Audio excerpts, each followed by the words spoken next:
Good evening. My name is Jonathan Kaplan, and I'm the director of the Schusterman Center for Jewish Studies here at the University of Texas at Austin.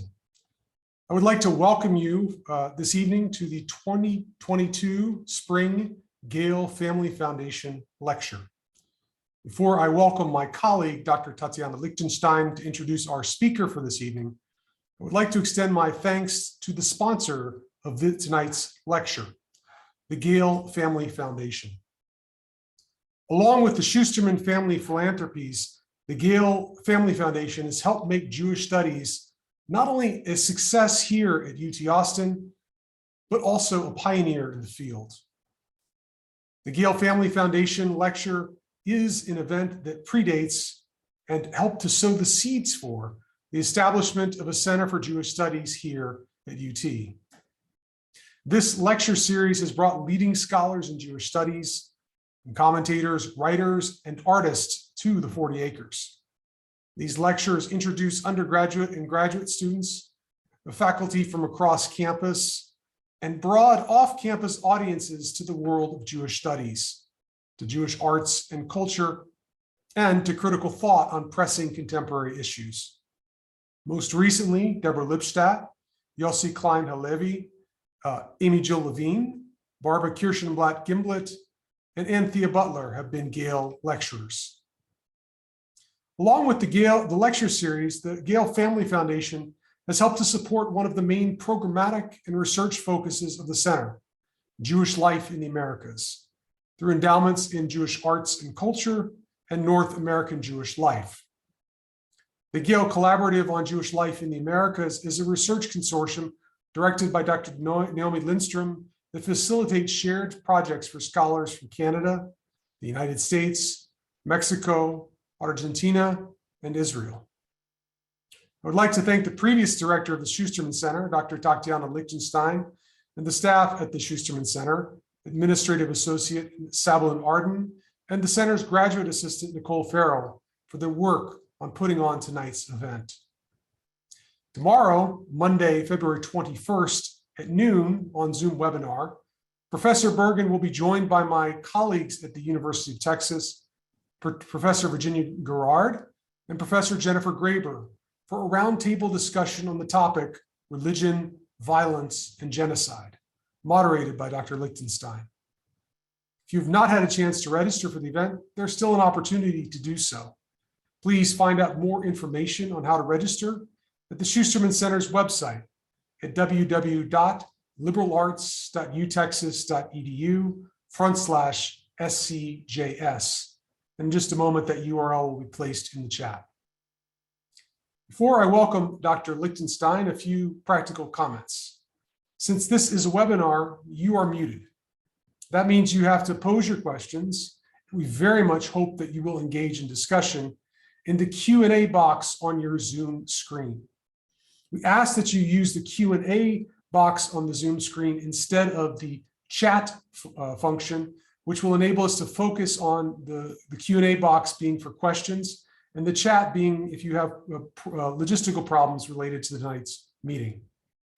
Please feel free to add your questions as you have them throughout the lecture.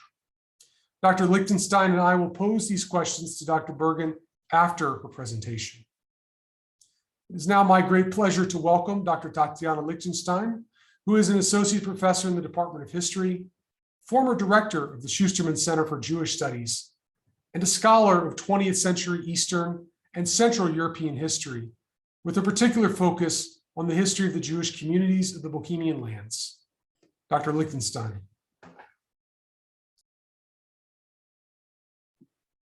Thank you. You think I've learned how to unmute myself by now?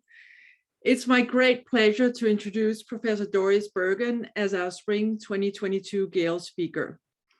Dr. Bergen is the Chancellor Rose and Ray Wolfe Professor of Holocaust Studies in the Department of History at the University of Toronto. Professor Bergen has held positions at the University of Vermont and Notre Dame and taught at the Universities of Warsaw, Pristina, and Tuzla. Over the past 3 decades, Dr. Bergen has pioneered the study of the Holocaust in several interconnected ways by bringing our attention to the role of religion, ethnicity, Gender and Sexuality in Genocide. From her earliest book, Twisted Cross, the German Christian Movement in the Third Reich, to her ongoing work on German military chaplains, she has pioneered the study of religion and genocide. Her work illuminates the place of Christianity in Nazi society, as well as its legitimizing role during the Holocaust. Dr. Bergen's most recent research on this topic is her forthcoming book, Between God and Hitler, Military Chaplains in Nazi Germany. Another way in which Professor Bergen's research has changed the field of Holocaust studies is her influential publications on the so-called Volksdeutschen, or ethnic Germans in Eastern Europe during the Second World War.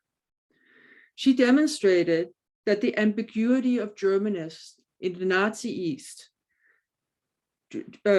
created a dynamic where attacks on Jews became a way for non-Jews to prove their loyalty to the new Nazi order.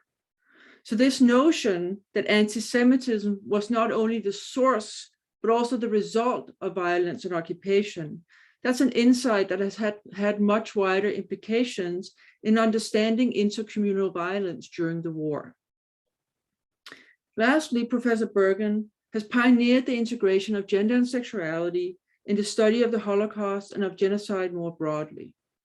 In her work on sexual violence, she showed how sex was a weapon used against against victims as both individuals and communities.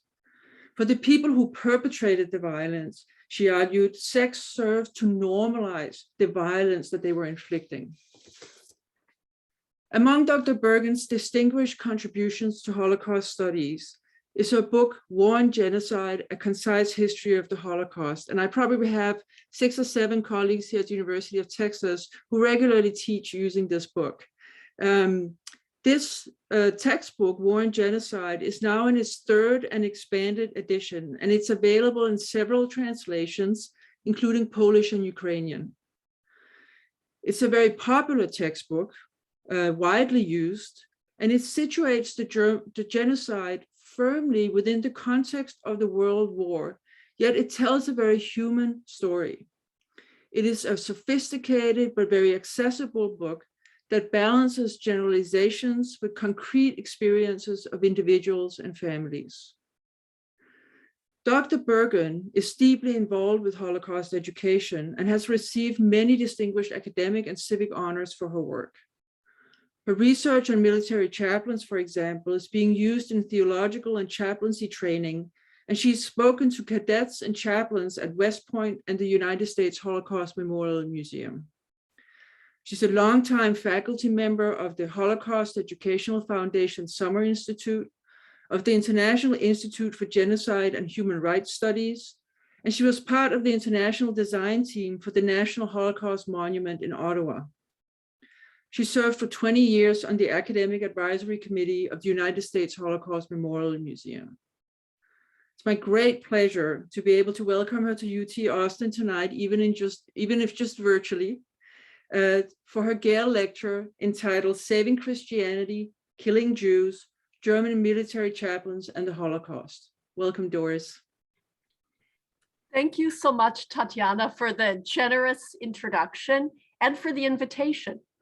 I also want to thank Jonathan for the warm welcome and all the organizational work, and to express my appreciation to the members of the extended Gale family for their support of this lecture. It's a real privilege to speak to this audience.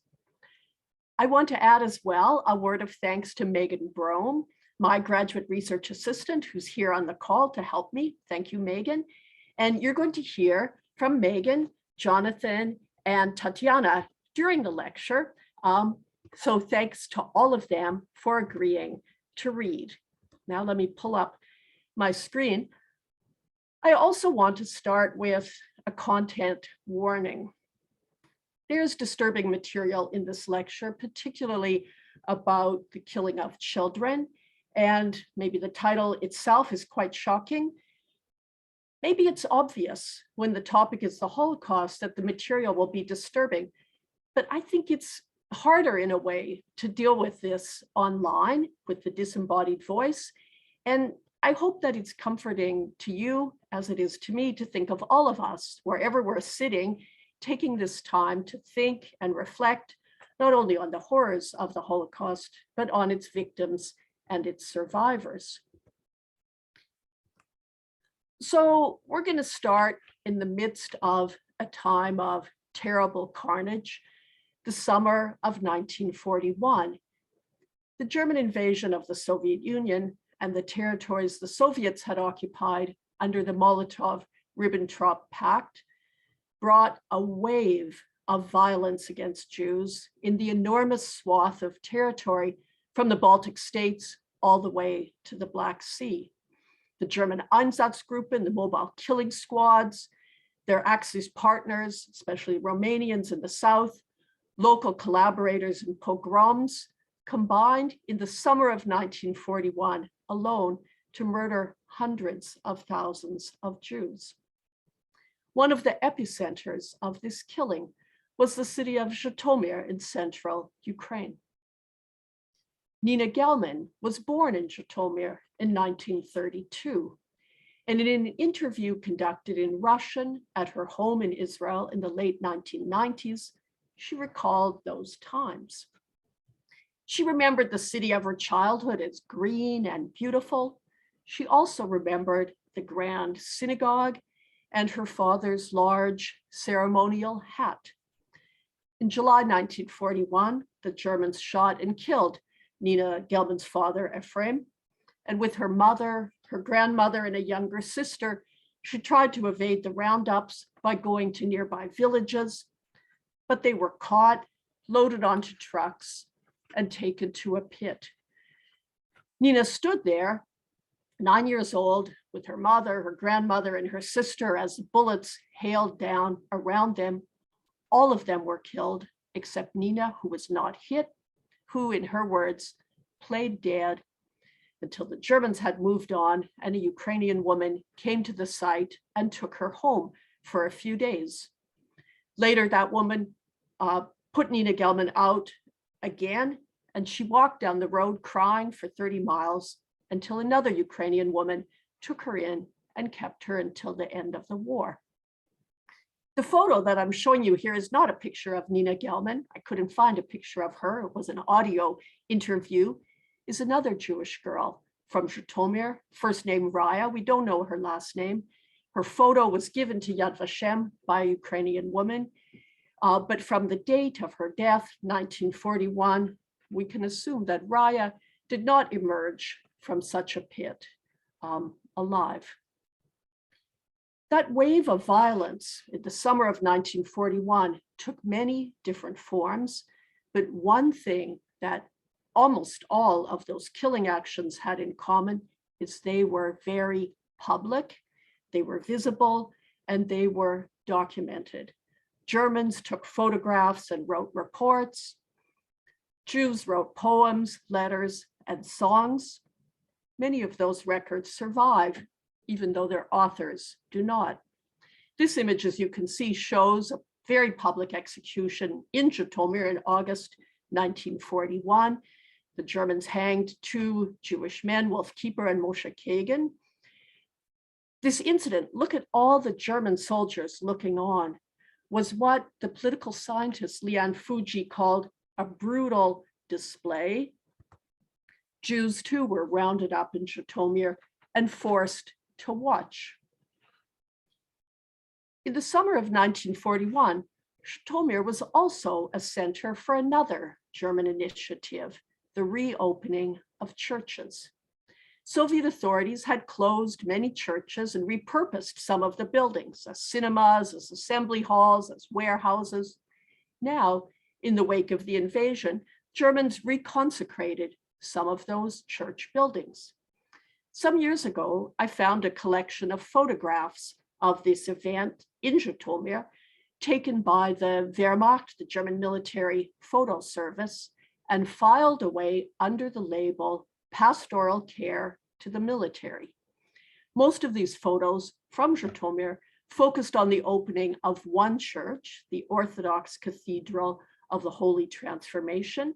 And you can see from the caption, this is the original caption, just translated, that this reopening and the first church service in the reopened church occurred in August 1941, at the same time as the killing of the 2 Jewish judges I just showed you. My talk analyzes the connection between these 2 projects, the mass killing of Jews and the opening of churches in the summer of 1941, hence the title of my talk. My contention is that these 2 events were linked and that military chaplains played a key role, a kind of hinge role, you could say, in that linkage. As captured here on the photo, where the very small figure right in the center at the front is the Protestant chaplain giving a sermon in that reopened church. The military chaplains were the representation, in fact, the embodiment of a claim that the Nazi German cause had a Christian essence. Their presence enabled mass murder to be recast as a narrative of righteousness, enabled the replacing of the so-called atheist Bolshevik enemies of Christianity with loyal Christians, the erasing of Jews and Jewish presence, the transforming of German aggressors into suffering Christ-like figures who bore a burden and sacrificed to bring salvation to others. Now, one important thing I have to say, and perhaps it's embodied as well by this tiny figure of the chaplain, that the chaplains themselves were not present at all of the church openings nor at all sites of massacres. In fact, even in this collection of photos labeled pastoral care to the military, chaplains only appear, as far as I can see, on this one photo. About 1,000 Christian chaplains, Protestant and Catholic in about equal number, served the German Wehrmacht during World War II, and they were stretched quite thin. They couldn't be everywhere. But even when the chaplains were not physically present, they were present as part of a recognized institution. They served the purpose like the promise on the belt buckle of the German soldiers' uniforms, Gott mit uns, God is with us. Now I got to tell you something about my own research, because I didn't always see it this way. I've been working on this project on military chaplains for 30 years. It's embarrassing to say, but it's true. I started it as a PhD student. Working on a different topic, Tatiana mentioned my book, Twisted Cross, German Christian Movement. I stumbled across mention of Christian chaplains in the Wehrmacht. I had never heard of this. And in fact, there was very little scholarship. So I thought this is a gap I can fill. I set out to write what I thought would be a very simple book. I was going to answer 3 questions. Who were the military chaplains? What did they do? What was their relationship to Nazi crimes? Well, of course, the third question was the most important, and that's where I focused my time. And early in my research, I came across a really stunning incident involving the murder of a group of Jewish children in the Ukrainian city of Belaya Tserkov in the summer of 1941, recounted on the witness stand of a trial in the 1960s of the members of a German killing squad by the Catholic chaplain Ernst Tevis. Ernst Tevis wrote this account in several different places, but the excerpt doesn't change too much. And to read it for us, we have Jonathan Kaplan. I am sure I would still recognize that building today.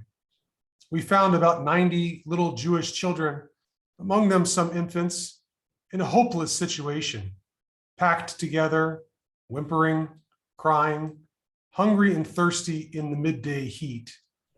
Most of their parents had been shot, and some of their mothers were confined in an adjacent room. Through a window, they could see their children's agony, but they could do nothing to help them. Both of us agreed absolutely that against all orders, we would get involved and put ourselves on the line. The children and their mothers, like so many others before them, were to be shot by an SS Sonderkommando. Thank you, Jonathan. Now, you can imagine why in the 1960s, these two chaplains, the Catholic and his Protestant counterpart, that's who he's referring to, both of us, attracted international press, and they were viewed as heroes, as Christians who had tried and tragically failed to help save Jewish children. Thinking about this account over many years, two additional points have struck me as very important. One is, this incident demonstrates the simple fact that chaplains were witnesses of mass murder. They were present, they saw these two chaplains, they called in two other chaplains, and there were many other such encounters. The second point, perhaps less immediately obvious, is that the role the chaplains played was a legitimating role. Even here, the German soldiers who initially brought the children to the attention of the chaplains could feel that they had unburdened their conscience, that they had turned the task over to the chaplains. And these two chaplains themselves remained in service of the Wehrmacht from that period, the summer of 1941, all the way through to the end of the war. So I became interested in this role of witnesses and legitimators. And I spent years, in between doing other things, trying to situate chaplains at other sites of mass killing. It wasn't too difficult because there were many such sites, and chaplains kept records and reports where they mentioned their locations. But what troubled me was that all of those sources did not mention, almost never, did not mention killing, did not mention Jews. At most, there were some very, very fleeting glimpses. For instance, a collection of a chaplain's photographs from the front, where suddenly one image of a very emaciated person was labeled on the back simply Jew. It was more likely to find some references in post-war accounts, like the memoir of a Protestant chaplain, Pastor Hans Leonhard, titled significantly, How Much Suffering Can a Person Bear?, who described encountering a death march from Auschwitz in January 1945 in this short passage. But even Chaplain Leonhard's account is actually very vague. Who exactly were those men and women, old and young, who he witnessed outside of Auschwitz? The whole thing is described in passive voice, and the emphasis of the account is on the chaplain's own impotence, on his effort to say something, but his inability to have any effect. This sort of detached, mournful tone was the most that I found in chaplains' accounts, and even this was extremely rare. I did actually often think about just giving up on this project because it seemed impossible not to just reproduce the chaplain's own version of events. Now, my main sources, as I already hinted, were reports that chaplains themselves wrote and sent up the chain of command in the military. I've read hundreds and hundreds of such reports. Many of them are very brief. They're often quite dry. They list, how many people they buried and so on. But occasionally, these reports are quite revealing. This one by the Catholic chaplain Hermann Reible, who also spent months in a region in occupied Soviet territory of massive killing of Jews, also of Soviet prisoners of war, and violence against non-Jewish civilians. This report, covering the first part of 1942, gave me much to ponder. And to read some excerpts from it, we have Tatiana Lichtenstein.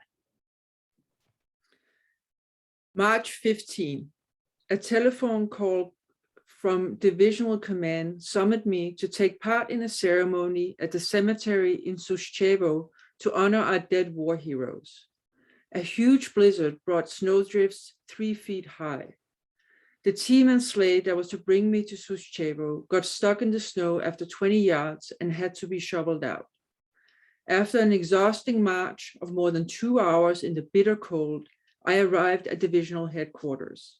Because of the storm, the ceremony for the war dead had been canceled. March 19. I traveled to Fedosova for the execution of Private G.S., condemned to death for desertion. When informed that he had been given the death sentence, S fell apart. I spent the entire night in the cell with him, and he soon calmed down. He showed remorse for his disgraceful deed, and after receiving the Holy Sacrament, wrote 2 letters of farewell. March 20th, 6:45 a.m. 2 sergeants came for S and took him to the execution site. I prayed with him along the way, about 600 yards. 20th of March, 7 a.m. Spiritual support for S, who was composed and strong in front of the firing squad. Burial with prayers for the executed man. June 1st.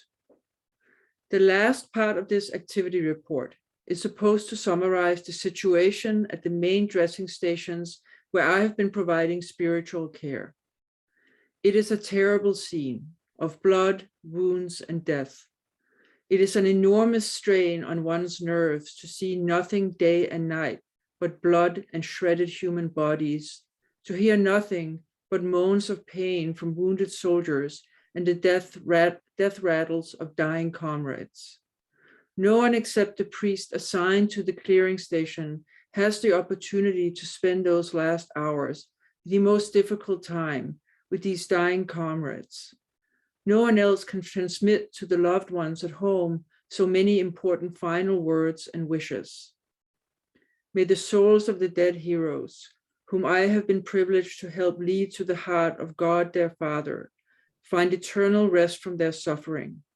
But may the blood of their hearts, spilled for the homeland, be the everlasting bond for the building of a free and great Germany. Thank you, Tatiana. Now, I've read this text so many times, and part that you don't see here, because I left it out, is that Reible himself, the chaplain, was extremely ill at this period. He had, I think actually maybe a heart attack, terrible problems with sweating, he was hospitalized. And I think his own illness, at least I thought for a long time, opened a kind of crack in his defenses. And when I read this talk about, the strain on the nerves of the blood and the shredded bodies, I thought, is this a kind of a code that he's talking not about the Germans themselves, but about the people, the soldiers he served, has killed, about the bodies that he has seen treated like garbage? But after reading many such reports and returning again and again, I think this was wishful thinking on my part. I think that the chaplain's sort of conclusion, where he turns back to the firm ground of Christian nationalist cliches, represented, the sort of core of his response. Also important for me was the discovery that chaplains, Protestants as well as Catholics, regularly offered general absolution to soldiers before combat situations, and also frequently promised heavenly rewards for those who were injured and wounded. So the restless conscience perhaps was my own wishful thinking. Now, some changes around me made possible some breakthroughs in thinking about military chaplains. One of those changes was actually 9/11 and the surge of interest in issues around religion and war and military chaplains that also brought revived interest in my research. Another important change was moving to the University of Toronto, where I became part of the Center for Jewish Studies. We didn't have such a center in my previous job, which was at the University of Notre Dame. And I began teaching a class together with my colleague, Anna Sternschus, who I think is on this call. When I told Professor Sternschus about the incident at Belyat Tserkov, she said to me, Belyat Tserkov, that was a major center of Jewish culture. And when the ethnographer Moshe Beregovsky set out in 1929 to collect Jewish folk songs, he started that expedition in Belyat Tserkov. Later, in her own research, Anna Sternches found a Yiddish song about the massacre of Jewish children in Belyat Tserkov in 1941, a song that was written down in Soviet Central Asia during the war, and which she shared with me, and we had translated by another of our fabulous graduate students, Eli Yani. And to read the translation, we have Megan. Boy, what should we say and what should we tell when little children were buried alive? These were people on the 7th square. They were buried in a pit like a barrel. The assassins, the fascists, were pleased. They thought all the Jews had finally met their end. From the still fresh graves, one can hear a cry, "People, revenge, take revenge on them." Not a single drop of their blood will go unanswered. We will destroy, wipe out the murderers. We will crush every one of them into dust. They will pay for everything, for everything. Thank you, Megan. Now, reading about the Jewish history of Belyat Tserkov, I came across something else very interesting, which was that Jews from the region, including some Jews who had immigrated to the United States, sometimes referred to the city using a different name. And the name was Schwarze Tuma, like black rot or black decay. Now, this name was both a grim joke on the name of the city Belyat Tserkov, which means white church or a church of the Orthodox Rite. But it was also a reference to the reputation of the city as being the site of terrible pogroms. It was said that the Jewish community of Belyat Tserkov was wiped out in the Chmielnitsky pogroms of the 17th century, rebuilt itself only to be wiped out again in the wake of World War I and during the Russian Civil War. Thinking about that Schwarze Tuma and this song and contrasting to the German sources, it just threw into relief the contrast for me that for Christians like Ernst Tevis, the chaplain, the killing of Jewish children in Belyat Tserkov in the summer of 1941 was represented as a terrible anomaly in a remote village with an obscure Slavic name, where Christians had tried but failed to help. For Jews, thinking about Schwarze Tuma, the slaughter of Jews was a terrible continuation of a familiar saga of persecution in a place called White Church. Also influential for my thinking was an approach that was comparative with other cases of genocide. One of my PhD students at Notre Dame, Glenn Ryland, now a professor in Calgary, wrote his dissertation on German Protestant missionaries in Southwest Africa. He focused on their role during the genocide of Herero and Nama people, 1905 and 1908, at the hands of German military. Glenn Ryland drew my attention to this image, one of the scenes of a mosaic of the Beatitudes in the Berlin Cathedral, created at the same time as the genocide of Herero and Nama was going on in Southwest Africa, today Namibia. And this image just struck me as such a powerful depiction of a moral inversion, where here the Black man is depicted as the aggressor, right, about to spear the knight in armor, and Christ the King stays his hand. Blessed are the peacemakers. This inversion was so familiar to me from my work on the Military Chaplains, where the narrative of Judeo-Bolshevik enemies threatening Christianity allowed the transformation of killers into an image of saviors.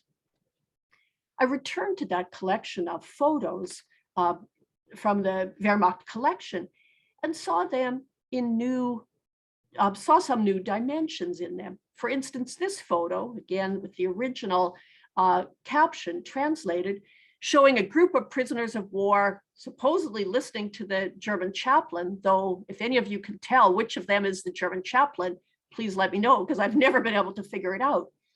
But this image suddenly showed me as kind of highlighting the vulnerability of the German occupiers, outnumbered, of course, as occupiers usually are, and the way that Christianity provided a common or a convenient method of sorting the occupied population into potential friends, or at least helpers and enemies. So for Jews and Bolsheviks, in the mind of the Nazis, basically the same thing. They were the enemies of Christianity, but the non-Jewish Ukrainians or Russians or Lithuanians perhaps could be allies and friends. And this sorting function, I've seen it in many, many different sources. For instance, in the records of ethnic German Mennonite communities from southern Ukraine, where a Mennonite woman, Anna Suderman, for example, described in her memoir the cozy relationship with the German soldiers billeted in their home, singing hymns together around the piano. And the relationship with German occupiers and local women, one that was also fraught with violence, including sexual exploitation, nevertheless also participated in some way in this holding out the promise of some kind of reward, or what the Germans called in their propaganda, the gift of Christianity being restored to the local population. Again, it was a Jewish source that really helped me articulate the point that I was grappling towards. An interview with this woman, Nama Bakshi, actually a Krimchuk from Crimea, emphasized the way that the German occupiers divided and ruled the mixed local population. But of most interest to me was this last sentence in the passage I excerpted here, where Bakshi described how Germans kicked people out of their homes and took over certain buildings, and to identify that a house was now occupied by a German, they drew a cross on it. This struck me as extremely significant. Why a cross? They could have drawn a swastika, a rune, a letter D, but by drawing a cross, they utilized a symbol that had millennia of meanings, multiple different meanings, a sign of conquest, an accusation against Jews as Christ killers, but also a symbol that non-Jews could and did use themselves to mark their homes as allied with the occupiers. The church openings also offered a specific story of righteousness for the Germans and their partners, and that was the story from the Christian Gospels of Jesus clearing the temple. Perhaps you're familiar with this story where Jesus goes into the temple and, angered by, depending on which gospel you read, what he calls moneylenders or thieves, he took a whip and drove them out of the temple and said, "Why are you making my Father's house a den of thieves?" In the context of Nazi Germany, this was a favorite story because the anti-Jewish stereotypes mapped on seamlessly to the vocabulary of moneylenders, department store, Kaufhaus, which was called, and in the church openings too, even the photos were framed to fit this notion of clearing the temple of, as you can see here, the trash, but unspoken, the Jews, the defilers of the temple. And we know that at least several sermons of chaplains for which we have records in those newly reopened churches, they preached on those texts. This message of rectitude was also generalized by military chaplains who preached God's boundless love and mercy for his people, Christian people. The Protestant chaplain, Eberhard Müller, is one of the few who summarized his sermons to soldiers in his reports and provided the biblical texts that he used, and even sometimes commentary on soldiers' responses.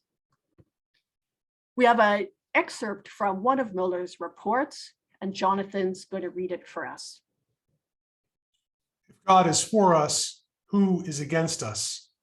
He who did not withhold his own son, but gave him up for all of us, will he not with him also give us everything else? Who will bring any charge against God's elect? It is God who justifies.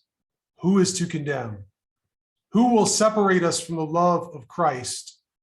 As it is written, for your sake we are being killed all day long. We are counted as sheep to be slaughtered.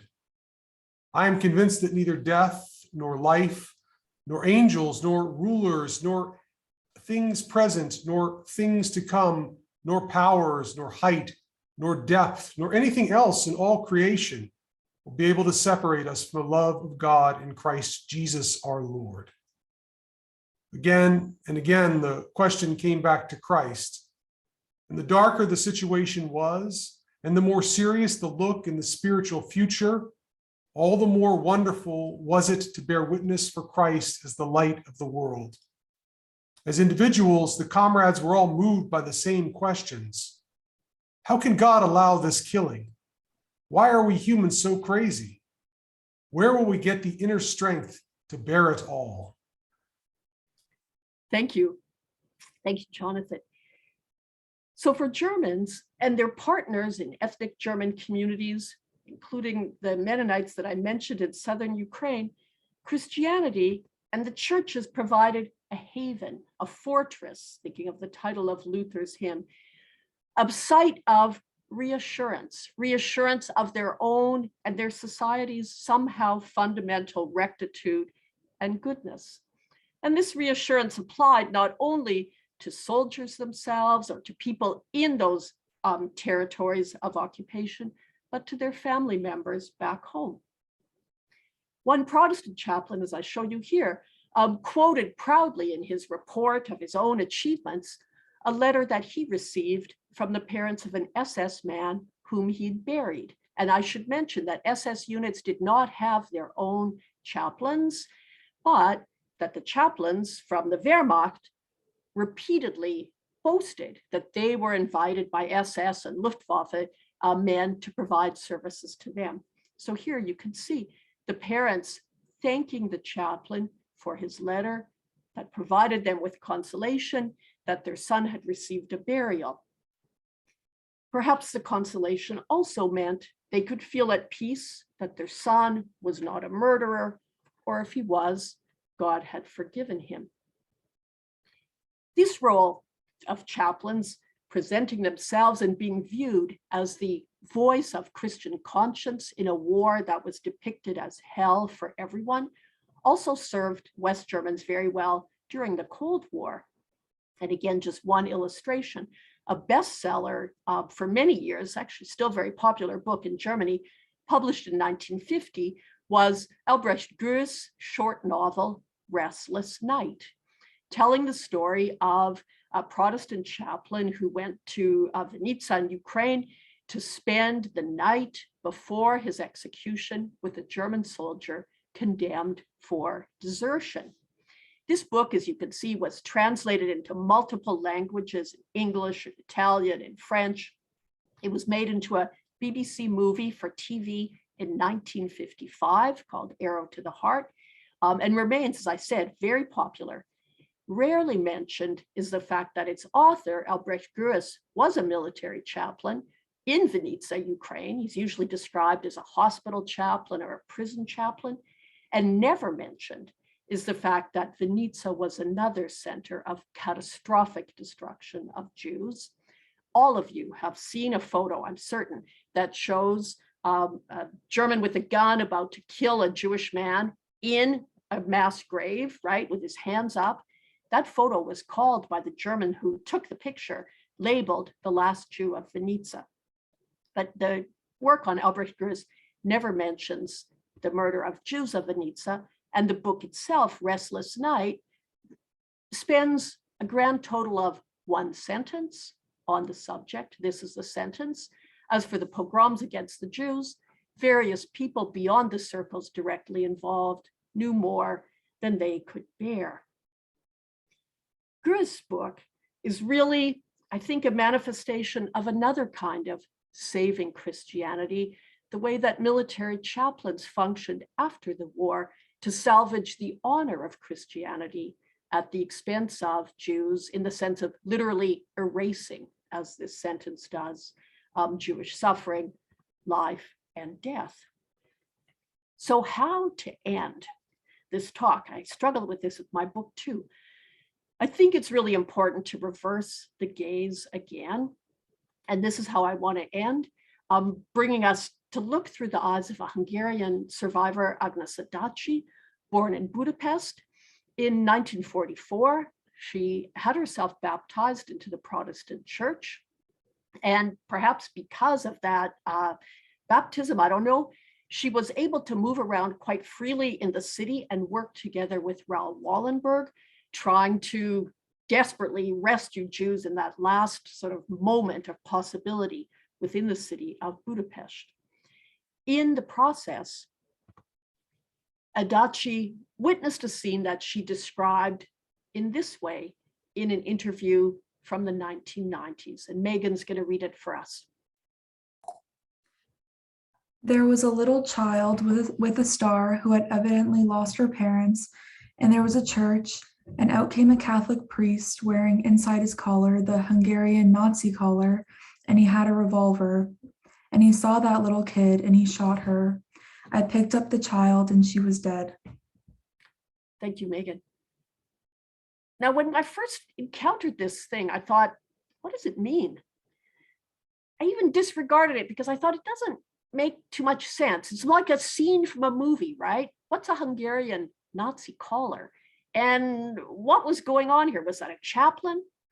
Later, I discovered that indeed a famous, notorious Arrow Cross killer was the Roman Catholic priest, András Kuhn, who did shoot many Jews on the streets openly of Budapest. Perhaps that was whom Adachi saw. But even more for me, this incident, this description, is a vital reminder of the necessity of getting outside the system and the narrative that chaplains themselves help to construct in order to analyze and interpret it. To Chaplain Müller, the Holocaust was just a chapter in the eternal story of salvation. To Agnes Adachi, the Holocaust could be distilled to this: a Christian priest killing a Jewish child in front of a church. Thank you for your attention, and I'm eager for your questions and comments. Thank you so much, Professor Bergen, for a challenging and engaging lecture. It really brought to light a part of this legacy, which many of us were not aware of. We have numerous questions already in the chat, and I'm going to go ahead or in the Q&A, and I encourage those of you who still have questions to continue to put your questions in the Q&A button at the bottom of your screen, and not in the chat, just so everyone is able to see them more readily. I'm going to begin with a question by Amy Weinreb. I have a question on teaching Christian university students, assuming you teach undergraduates. In Intro to Jewish Studies and even more advanced courses, I find that I'm often introducing atrocities committed by Christians for the first time: the Crusades, the Inquisitions, various European expulsions, the Holocaust. How do you best frame such events to Christian students who have never heard of them or who know very few details about them, to introduce them to students who do not associate such brutal events with Christian liturgy or contemporary Christian faith at all?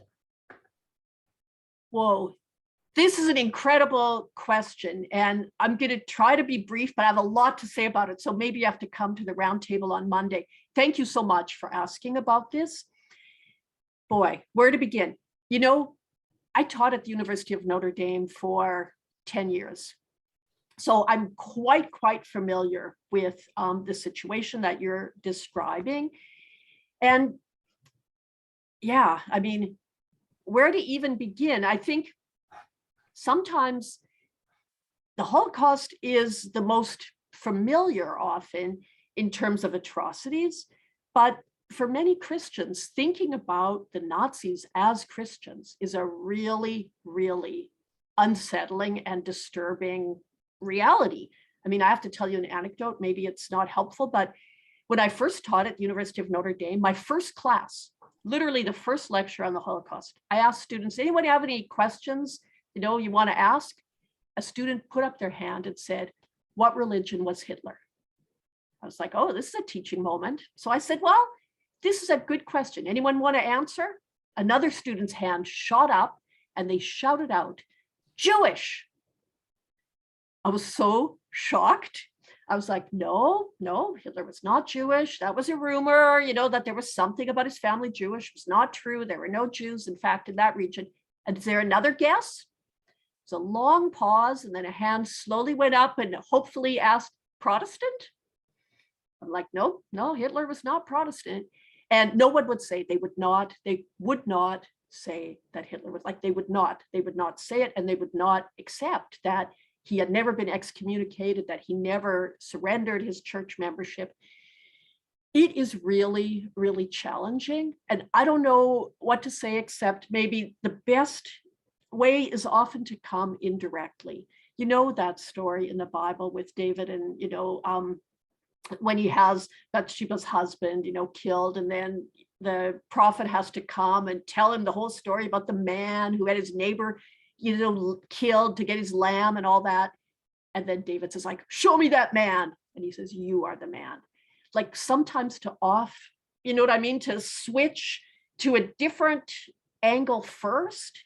I teach this course on religion and violence, and we look at comparative cases, and sometimes by moving from other cases, then it becomes clear when you get to a pattern that's closer to home.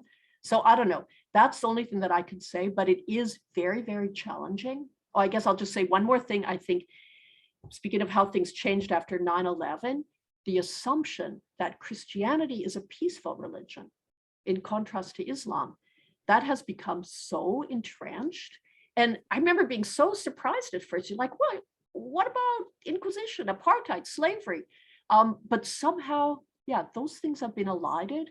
So I don't have a real good answer, but it's a really important question. And the best I can think of is, to try to look from a different angle to get people kind of used to thinking instead of taking it on head on. There is a question in the chat that returns to your sources and the chaplains. Michael Churgrin asks if you had access to reports, if any, that senior military vicars or chaplains of the Catholic Church sent further up the chain to the Vatican through the papal nuncio or the bishops. So this angle, that high end, is not where I've emphasized my own research. So I haven't done, for example, research in the Vatican archives, but I do know that, I'm going to think about the person's name. Okay, I can't remember the name right now, but it'll come to me. A friend of mine, he's at Harvard Divinity School, some years ago, looked at some of these materials, not from the Germans, but from Italian chaplains. And there was an Italian chaplain who was longtime personal friends with Pius XII before he was the Pope, you know what I mean, who wrote to him from the Eastern Front, wrote him from occupied Soviet territory in 1941. And he said, this is almost an exact quote. I can't remember the name of the chaplain either, but it's in my publication, so I know I can find it. He said, the Germans have almost finished killing the Jews of Ukraine. And next, they're going to kill all the Jews of Poland, unless someone stops them. An Italian military chaplain, and don't forget, the Italians were participating, right, in the invasion and the occupation of Soviet territory. So he saw that with his own eyes. He wrote that to his friend directly, the Pope. So you can't say they didn't know. But I myself haven't looked at those exact reports. My strong suspicion is, and even that Italian guy, he was not a high ranking, he was just a regular chaplain. My strong suspicion is, as in the church as a whole, the higher up you go in the chain, the less likely it is that there's going to be any protest against the German policies and practices, rather than the other way around, but I could be proven wrong. We have a question from Ed Westerman in the chat or in the Q&A portion. Thank you for this fascinating presentation. I was struck by the German use of the word to cleanse to describe the reopening of churches. The use of the German euphemism Sauerern or cleansing was also used in anti-partisan and anti-Jewish actions in the East. Was the liturgical language of the clergy inflected in any ways with Nazi language? Oh, so interesting. Hi, Ed. We have the same PhD advisor. This question is so interesting, and I think the answer is the other way around. In other words, was Nazi language inflected with liturgical language? Yes. So I think these two things do work together.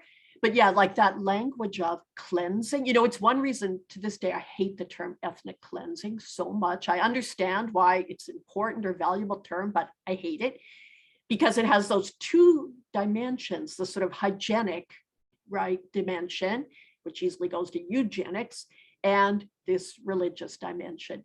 But yeah, I think that idea of the cleansing, like reaching for that euphemism of cleansing, it is totally inflected with like Christianity, wash me and I will be whiter than snow, washing away the sins, like that idea of cleansing.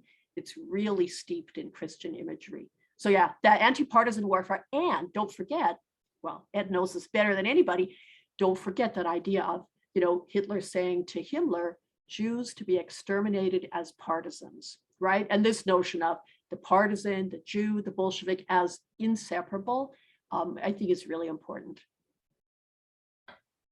There's a question from Deborah Pardo Kaplan who asks, according to your research, did the chaplains witness many German army deserters because of the atrocities they had seen? Oh, Deborah, I'm really glad you asked this because sadly, the answer is I don't know, but I am so interested in this question because this idea of standing by those condemned men the night before their death comes up in so many chaplains' reports.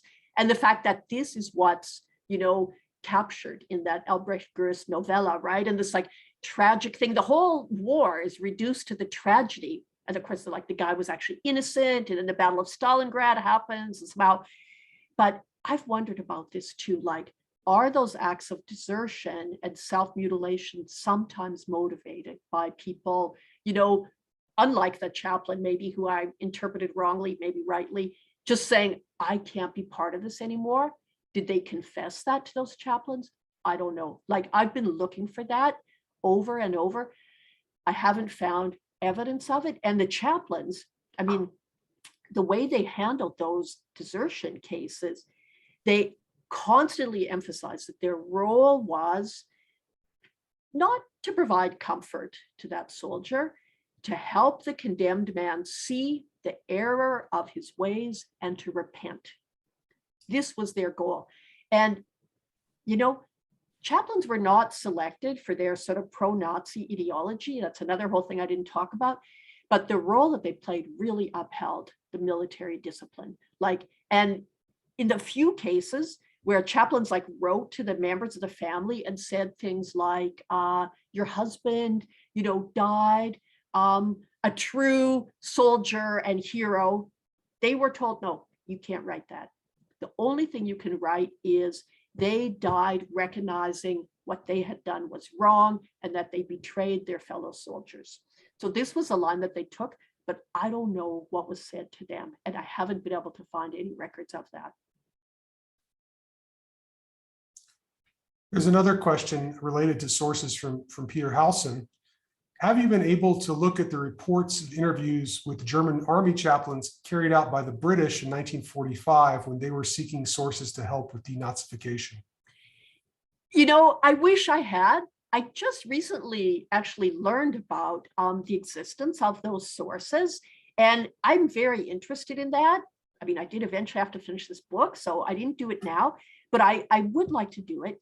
I've also seen some records. Lauren Faulkner Rossi has worked with some of those materials of Catholic chaplains who were interrogated by the Americans.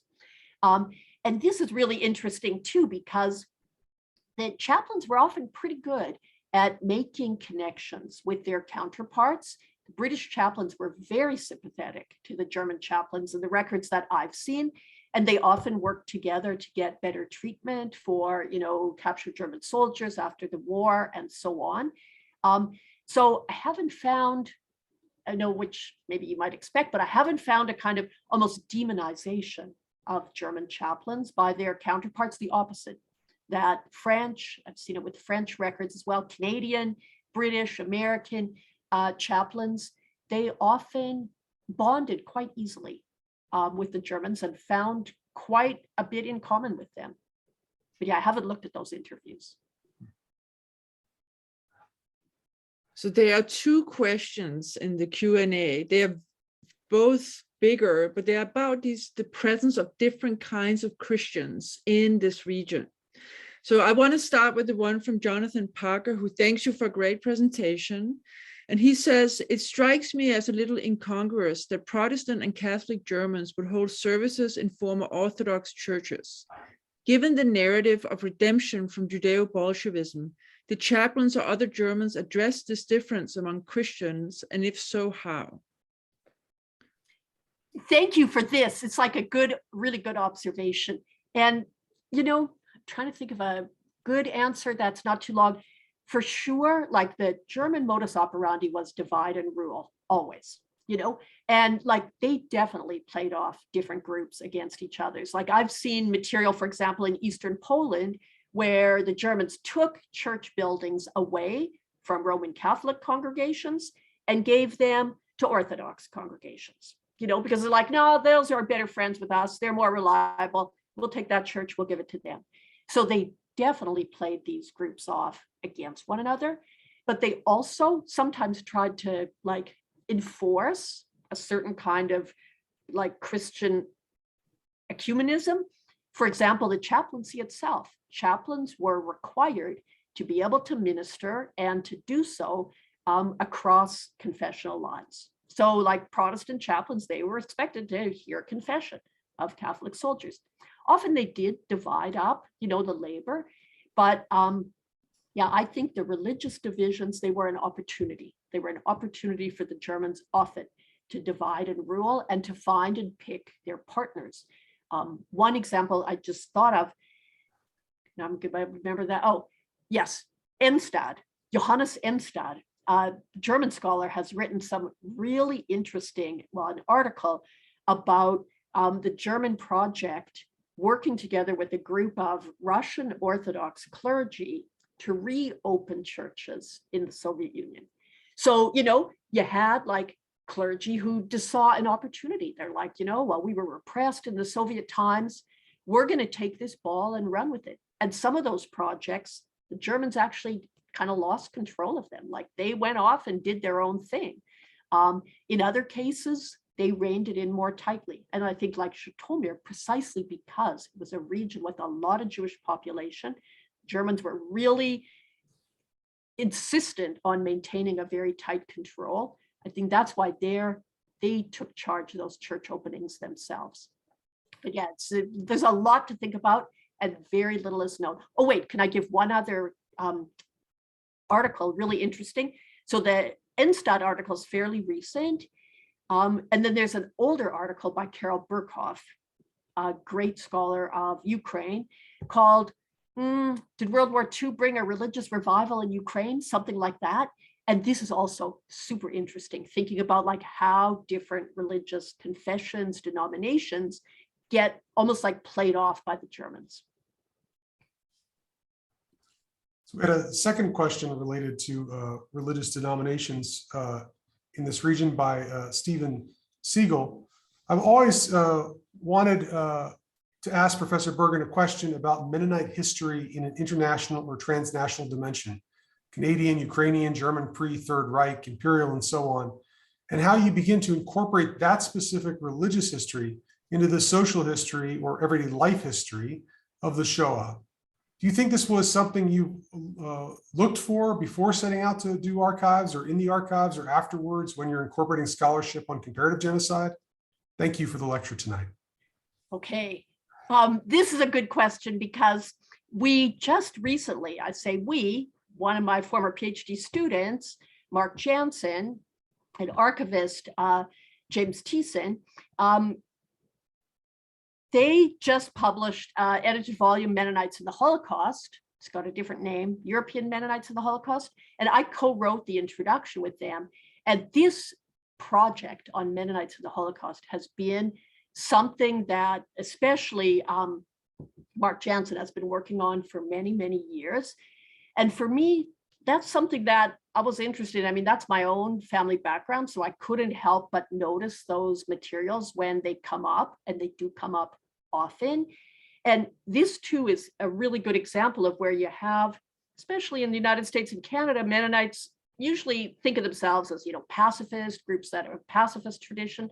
It's pretty shocking to encounter like the really hands-on role that Mennonites played in killing Jews. I mean, there's a commander of an Einsatz, not an Einsatz group, a big one, but a smaller Einsatz commando in southern Ukraine called Heinrich Wiens. And for people who play Mennonite name games, like a completely recognizable name. So I think like the incorporating into the everyday history, it's such an important point because so many histories, they're always just studied from the inside, and there was one of the things with that project, Mennonites of the Holocaust, that we tried. It wasn't that easy because it's hard to get people outside these groups often to care about them, but it's so important to integrate these histories so that they're not just a history in a tunnel, right? Because a history in a tunnel, you can just make up a narrative that serves your needs, that fits your identity, that doesn't challenge who you want to be. It's when you look at people from outside that identity, from outside that group, that you see the things that are challenging. So yeah, I guess the best answer I can give is like, you need a lot of people studying a lot of different things. You need some people studying things that are close to home, and you need some people studying things that are far from home, and people moving back and forth between those two possibilities. We have a questions from one of our former fabulous students, James Mismash, who have definitely read many of, read your book and many other books as well. He's one of my former students. He says, in Ordinary Men, Browning discusses the wide use of alcohol to encourage and numb the experience of many Einsatzgruppen or mobile killing unit murderers. Are there any records of chaplains encouraging or using alcohol with the soldiers, so engaging in that kind of social evenings that Ed Westerman also describes? Exactly. Well, first of all, I want to say, James, you got to read Ed Westerman's book, Drunk on Genocide. It's a fantastic book, and it talks about all these issues.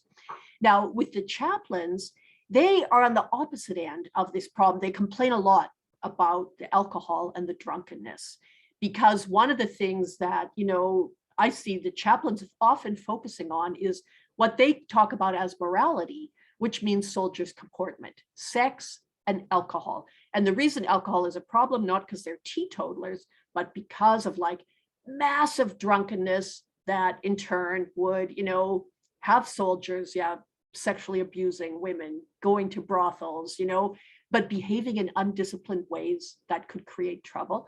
So I see the opposite. I have a lot of chaplains complaining about alcohol. I remember one who's talking about Christmas celebrations. He's like, our Christmas celebrations were ruined this year by too much drunkenness, too much alcohol. But what's interesting is exactly this linkage, like that the alcohol made it easier for them to carry out atrocities, to attack or kill others. They don't talk about that. Even things like rape, chaplains, they'll say vaguely, soldiers are behaving badly. We have to find ways to, prevent immoral behavior or sexually transmitted diseases, and they'll point to alcohol as the problem. But you never see them literally taken on head on. These soldiers are raping local women. These soldiers are killing, children. They don't talk in that way. So the alcohol is interesting. And the flip side of that, I've also been, and again, it's hard to tell from the records, but there's indications that some chaplains themselves certainly turn to alcohol for numbing, their own just stress and like incredible overwork. This is one thing that I didn't get to talk about, but to me, it's been really important that I said they were stretched thin. And one of the reasons they don't engage, I think, in a lot of just self-reflection is partly because they don't have any time. And that sounds so maybe banal, but you know how Hannah Arendt said, like, one of the things you need for ethical existence is thinking. You have to think. You got to think what you're doing. If you're always exhausted, you're always stretched to the limit, you're always like, scrambling, you can't be thinking. So yeah, that's the long answer for alcohol, but Drunk on Genocide by Edward Westerman, it's a fantastic book. So David Crew asked the question, could you please say a little bit more about how these chaplains were chosen for this service with the German military? Any particular criteria? Thank you, David. Nice to see you there. Yeah, the choosing is something I spent a ton of time looking at. And I'll try to explain it briefly. So it was a multi-step process. They were vetted by like 6 different layers. Usually the names are proposed by a bishop, and then it had to be approved by a military office. It had to be approved by the church ministry, and they had to be vetted by the SD, the security service of the SS.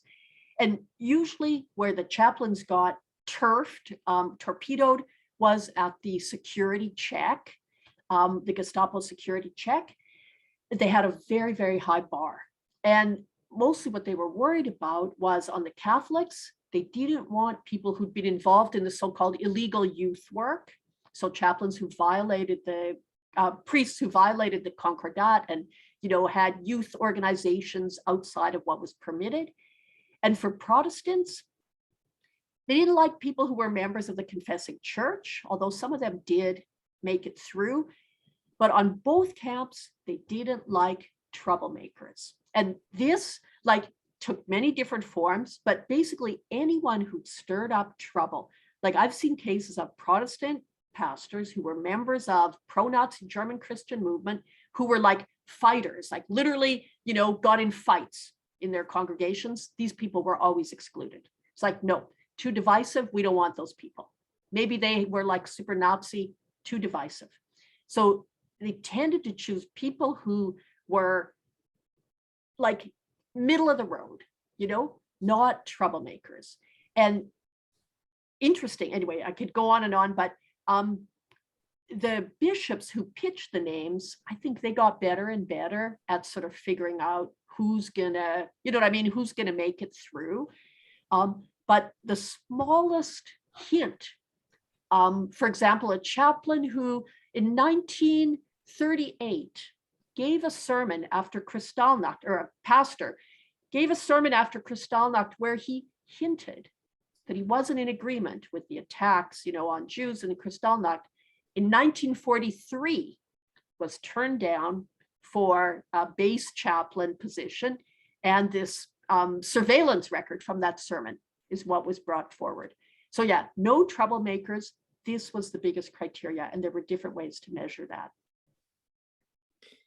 I'm gonna shift that discussion, because one of the really fabulous things you did in this talk is, of course, you introduced us to all these different perspectives on events, different sources, really trying to look at the events from in a very complex way.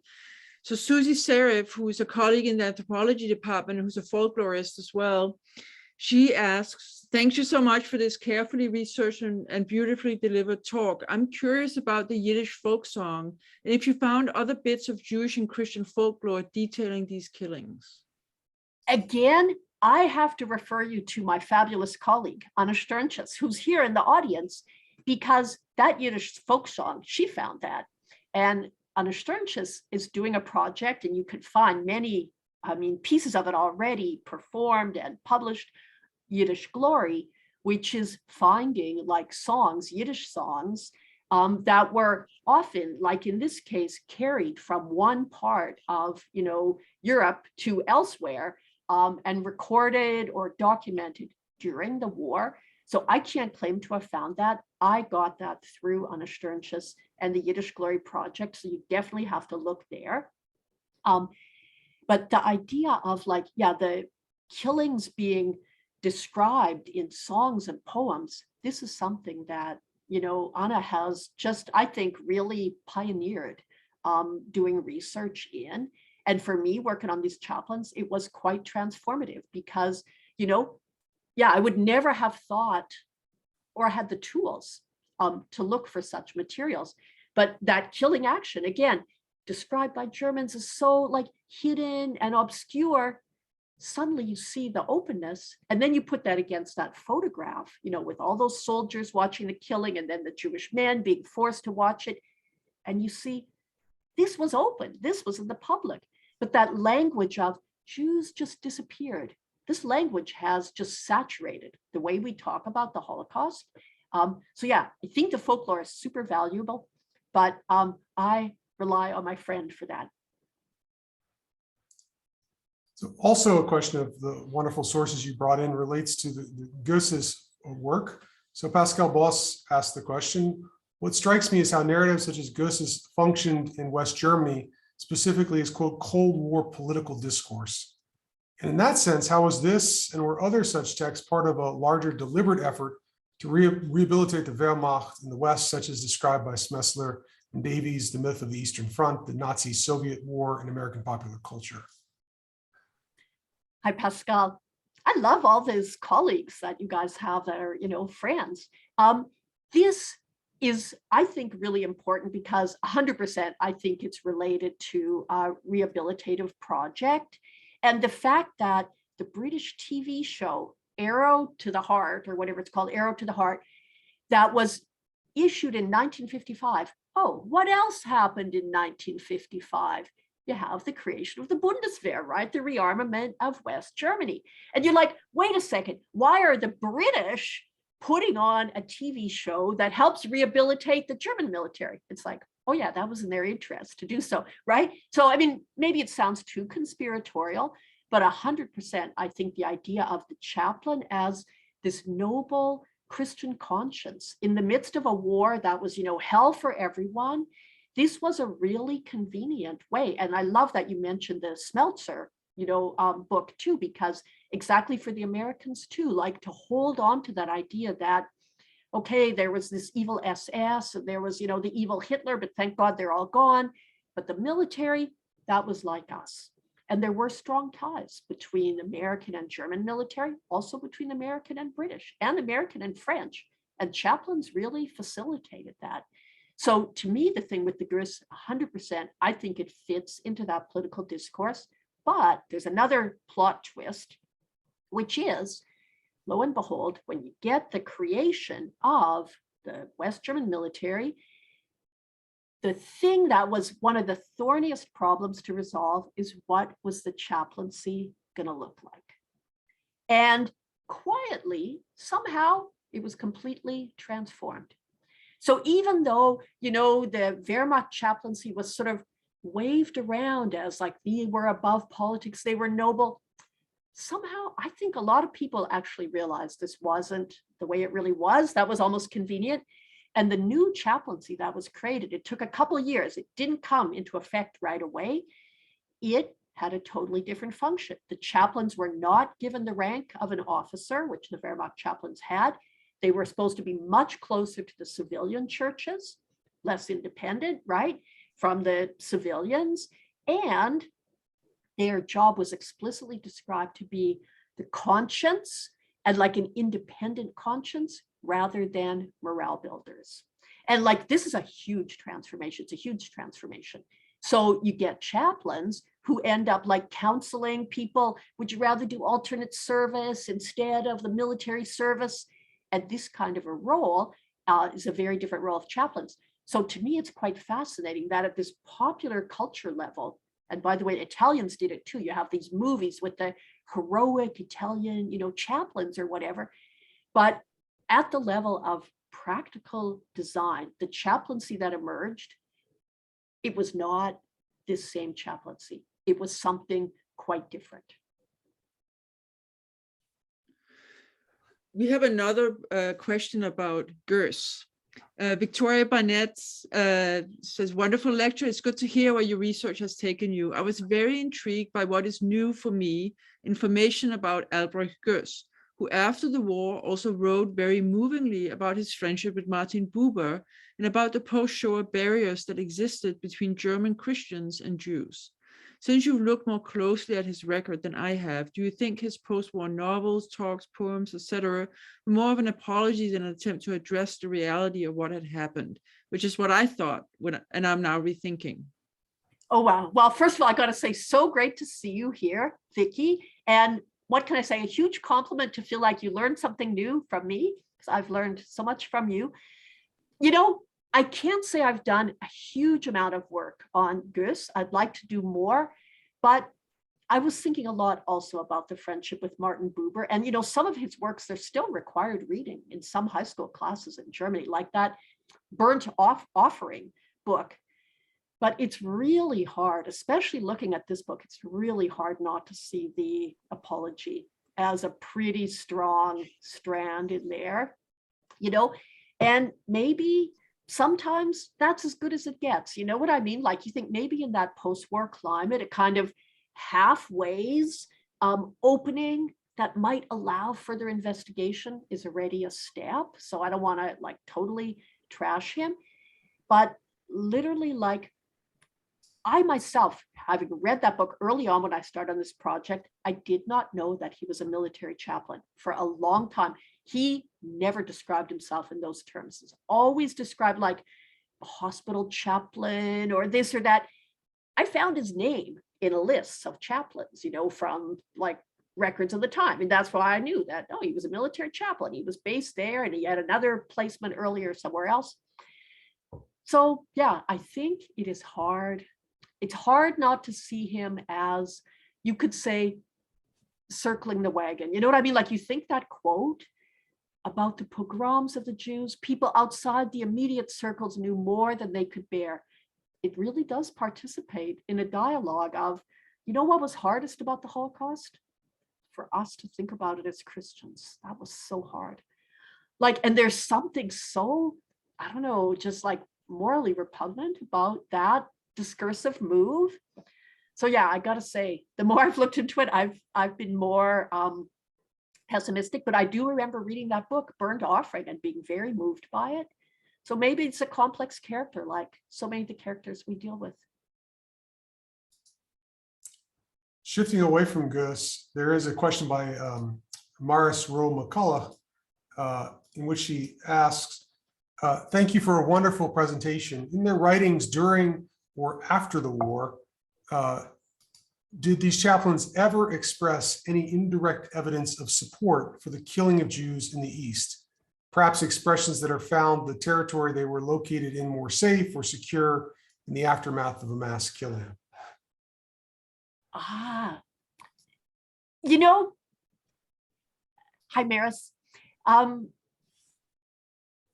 do think, yeah, expressions of support.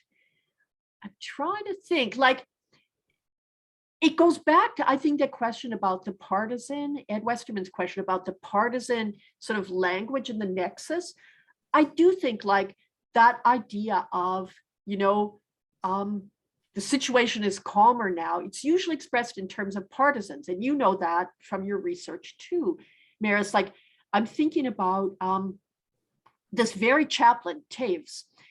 He was transferred to another unit after the Belyatsirkov incident, and they were fighting in Russia. And Maris, who just asked the question, she works on southern Russia during the war. And he said, you know, now the furies of war had been unleashed, you know, and now we had to deal with like partisans and bandits, and like our measures against them were harsh but necessary. And I often wondered if like the way he wrote about that was kind of drawing a kind of indirect support, like, you know, okay, maybe killing kids, that was terrible, but now we're dealing with these dangerous partisans, these dangerous Jews and Bolsheviks, and we have to do anything that we can against them. So the indirect thing, I would only see it through code, like those kind of codes of linking Jews with partisans and bandits. You know, they always use that word in German, bandits. But yeah, I haven't seen anything so explicit of like, thank goodness the Jews are gone in the reports. But partly it's because the reports, they just never say the word Jews. Like, it's really fascinating for me. I've looked for that so often, they just don't say it in their reports. What does that tell you? To me, it does suggest something like a sense that we're never going to talk about this. And if we don't talk about it, it somehow goes away. We have a question from Levi Wilkins, also a student currently in the Normandy program on World War II. He talks about the Nama Baxi quote and the use of drawing of a cross to identify the house that was newly occupied by German. I found similar to the Passover story where the Israelites marked their doors with lamb's blood so the angel of death would pass over them. In what other ways did Nazis use Christian symbolism in relation to the Jews and the Holocaust? Oh, I feel like if I had time to think about this, I'd come up with a lot of things, but I'm not sure if I can come up with too much off the top of my head. Although sometimes they definitely use images or symbols related to the crucifixion, the passion of Christ. Like you see those kind of, rituals of humiliation. Like I've seen cases where soldiers would make, it's actually in Ed's book, they talk about crucifying a woman on a cross. But I've seen cases of soldiers making Jews carry crosses, like reenacting, the torments of Jesus. I've definitely seen those kind of things, but I'm trying to think of other symbols. I'd have to, I'm sure that there's ones. Baptism, I've also seen actually mock sort of symbols of baptism, using that as a form of humiliation, sprinkling of water. I got to think of more. I'm sure that there are more because those scripts were, they were handy for people, right, at their fingertips.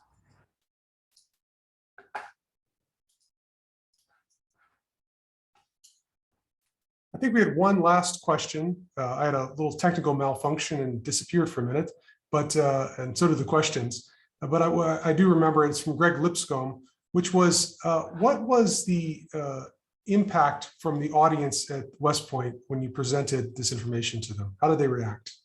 Okay, so, actually 3 different events that I can talk about. One, Vicki Barnett, who's here, was there, a talk on chaplains at the Holocaust Museum, and a number of naval chaplains came. I think they almost filled up a whole row, sitting in uniforms. It was quite like daunting or whatever.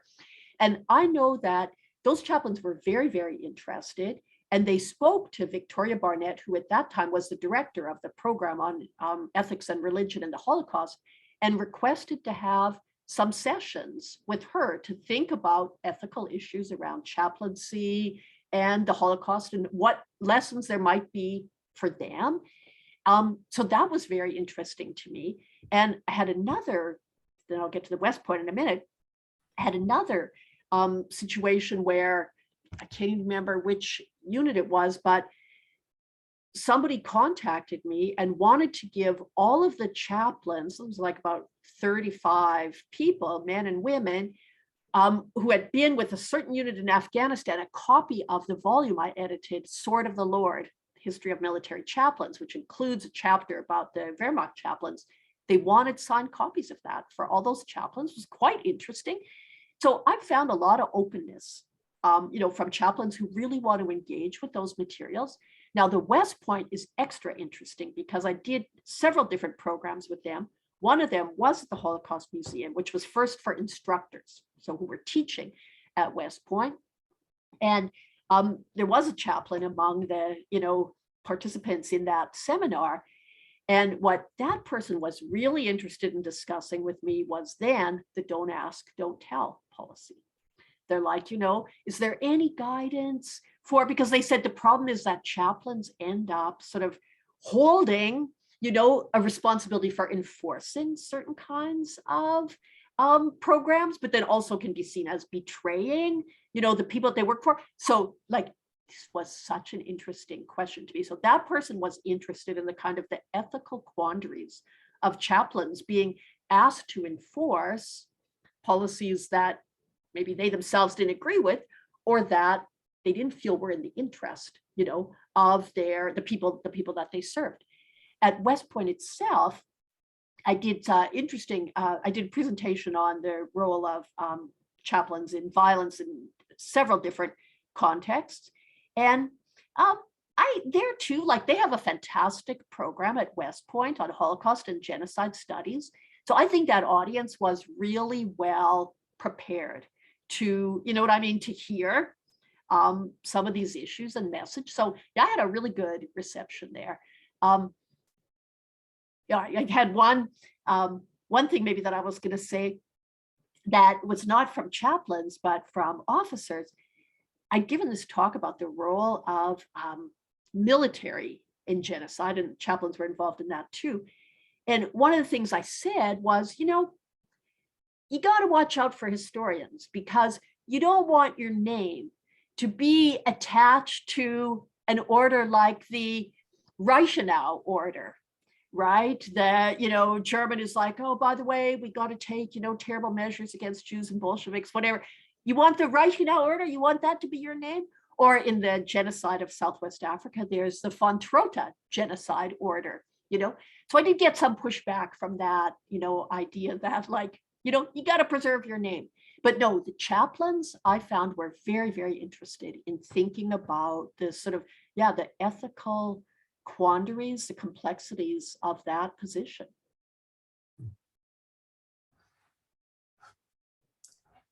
I think we have one last question from John Hagan, and then this will be our last question for the night. Thank you for visiting with us. In your book, War and Genocide, you described the various preconditions that created a climate conducive to brutality, like religious historical anti-Semitism and scientific racism. In your research, did you find that it was as common for chaplains to rely on scientific racism? You know, I think for a lot of Christian theologians, the scientific racism could feel almost like a threat to Christian teachings, you know? So I think rather than the scientific racism, I mean, it maybe seeped in around the edges, but a more almost kind of traditional hierarchy of peoples, you know, would come into play. Like, I find that missionary literature seems to have affected a lot of people with theological training, like viewing the, you know, people of the Soviet Union like they viewed, you know, Africans in the mission field, like that kind of language. Some scientific racism comes in there as well, but it's almost like a more familiar sort of imperial racism, if that makes sense.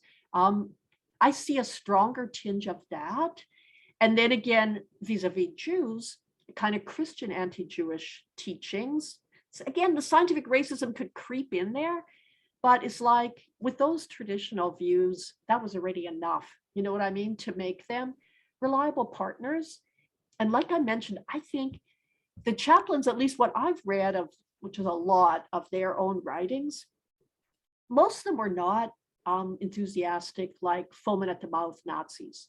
They were more like middle of the road, traditional, you know, viewing themselves as patriotic, serving the war effort. But that was part of the institution that served a war effort that was genocidal. And I think in a way they were stronger supporters of the regime or more helpful precisely because they were viewed by their men as traditional Christians than as simply like Nazi ideologues. Thank you, Dr. Bergen, for such a wonderful, wonderful lecture. And I would invite everyone in the audience just to give me one more virtual clap of our hands. And thank you to Professor Bergen for an engaging and intellectually stimulating conversation about a very dark period in world history and really helping to uncover in greater depth and complexity a really fascinating topic. I invite you to join us tomorrow at noon Central Standard Time, 1 o'clock Eastern Standard Time, with Dr. Bergen again. She'll be joined with Dr. Virginia Garrard at UT Austin History Department, as well as Dr. Jennifer Graber of UT's Religious Studies Department for a roundtable discussion moderated by Dr. Tatiana Lichtenstein on religion, violence, and genocide. And I'm putting the link here in the chat. We hope to see you there for this hour-long roundtable discussion, continuing and expanding this discussion to engage a much broader ways of intersection between the Holocaust as well as other forms of genocide and their connections to religion and violence. Thank you so much, and I wish you a wonderful evening. Thank you all.